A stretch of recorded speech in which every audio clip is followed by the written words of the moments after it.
Magandang umaga po. Narito na po ang magiging lagay ng panahon ngayong araw ng Huwebes, September 19, 2024.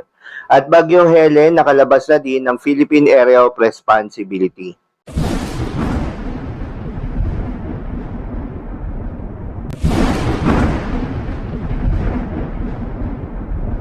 Sa kasalukuyan na tayo sa pag-asa, nakalabas na nga ng Philippine Area of Responsibility itong si Bagyong Helen at kumikilos na rin papalayo sa ating bansa. Huli itong namataan ng pag-asa sa layong 915 kilometers northeast of extreme northern Luzon. Taglay ang lakas ng hangin na umaabot sa 85 kilometers per hour malapit sa gitna at pagbugso na umaabot sa 105 kilometers per hour.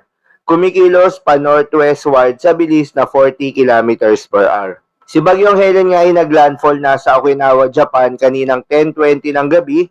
Inaasahan na magpapatuloy itong kikilos ng mabilis pa northwestward o west-northwestward over East China Sea.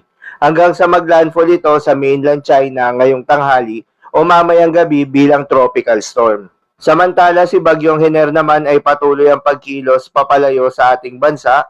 Huli naman itong namataan ng pag-asa sa layong 940 kilometers west of northern Luzon. Taglay ang lakas ng hangin na umaabot sa 55 kilometers per hour malapit sa gitna at pagbugso na umaabot sa 70 kilometers per hour. Kumikilos pa westward sa bilis na 25 kilometers per hour. Napanatili ni Bagyong Hener yung lakas nito matapos lumabas ng Philippine Area of Responsibility noong Martes.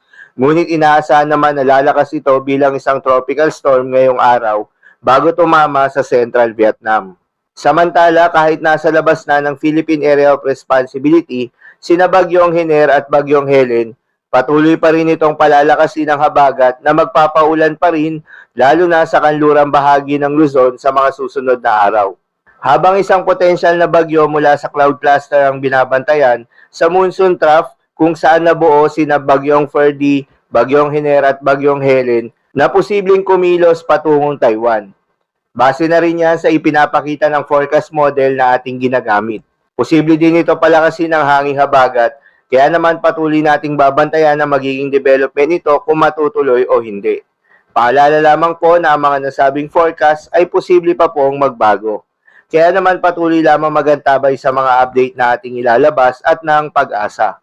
Dahil sa pinagsamang epekto nitong pinalakas na southwest monsoon at Bagyong Hener at Bagyong Helen, asahan ang heavy to intense rains sa Zambales at Bataan. Habang moderate to heavy rains naman sa Pangasinan, Occidental Mindoro at Calamian Islands. Habang may nakataas na yellow warning level sa Bataan, Metro Manila, Pampanga, Zambales at Bulacan. Asahan rin ang light to moderate with occasional heavy rain sa may Nueva Ecija, Rizal, Batangas, Laguna, Quezon at Tarlac within the next 3 hours.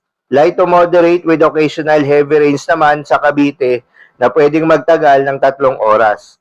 Sa mga nabanggit po na lugar, pinag-iingat po yung mga kababayan natin sa mga posibleng banta ng pagbaha at pagguho ng lupa.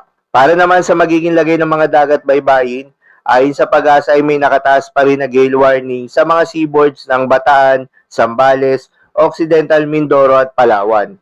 Payo ng pag-asa ay huwag munang pumalaot yung mga kababayan nating mangingisda at yung may mga maliliit na sasakyang pandagat sa mga nasabing seaboards dahil inaasahan yung maalon hanggang sa napakaalon na karagatan. So yun lamang po para sa lagay ng panahon ngayong araw ng Miyerkules.